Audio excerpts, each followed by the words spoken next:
जिस तरह से राष्ट्रपति पुतिन का भारत में स्वागत हुआ, कहीं ना कहीं इन्हें परेशान कर गया। मिस्टर पीस प्रेसिडेंट कहे जाने वाले डोनाल्ड टैरिफ फिर एक बार टैरिफ लेकर आ गए हैं और इस बार उनका टैरिफ भारत पर थोड़ा और महंगा पड़ने जा रहा है। भारत पर तेल खरीदने के नाम पर, रूस की मित्रता के नाम पर किए थे, अब वो एक कदम और आगे जा रहे हैं और कह रहे हैं कि भारत हमारे देश के अंदर चावल जबरदस्ती भेज रहा है।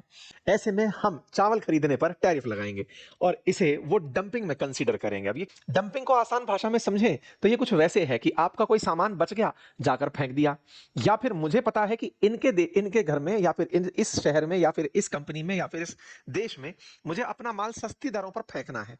अब सस्ती दरों पर फेंकना है ताकि इनका बाजार ना चले। कि भारत, थाईलैंड, वियतनाम, हम चाइना हमारे देश में सस्ता चावल बेच देते हैं। ऐसे में हमारे किसानों को खुद के चावल बेचने में सही दाम नहीं मिलता क्योंकि हमारे किसान महंगा चावल पैदा करते हैं।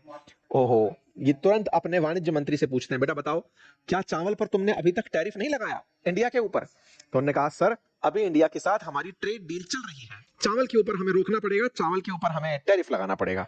भारतीय बासमती और जैस्मिन राइस जो है उसकी दुनिया में जबरदस्त डिमांड है। अगर मैं देश दिखाऊं आपको दुनिया में जो राइस उत्पादन करते हैं उसमें नंबर 1 पर इंडिया का नाम आता है और नंबर 2 पर जाकर चाइना का नाम आता है।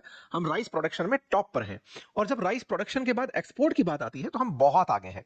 हम 22,000 मैट्रिक टन सालाना चावल एक्सपोर्ट करते हैं, अर्थात अमेरिका खुद एक्सपोर्टर है राइस का, लेकिन भारत के चावल की विशेष मांग है। ट्रंप के दिमाग की आप अंदाजा इससे लगा सकते हैं कि इस पर टैरिफ भी लग जाएगा तो भी लोग इसको मंगा के खाएंगे क्योंकि वो ऑलरेडी प्रीमियम राइस है। मतलब आपके सामने ये फिगर्स अपने आप में बताते हैं कि भारत ने $392 मिलियन का राइस एक्सपोर्ट किया था।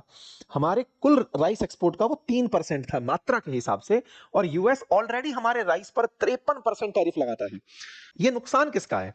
हमारे लिए ये बड़ा नुकसान नहीं हो सकता। क्यों नहीं हो सकता? क्योंकि हमारी कुल मात्रा में ये 3% है, लेकिन ये अमेरिकियों के लिए नुकसानदायक हो सकता है क्योंकि बढ़ा हुआ टैरिफ वहां के लोगों का कंजप्शन महंगा कर देगा। वो लोग महंगा राइस खाने के लिए विवश होंगे। लेकिन अमेरिका तो अमेरिका है, ट्रंप तो ट्रंप है।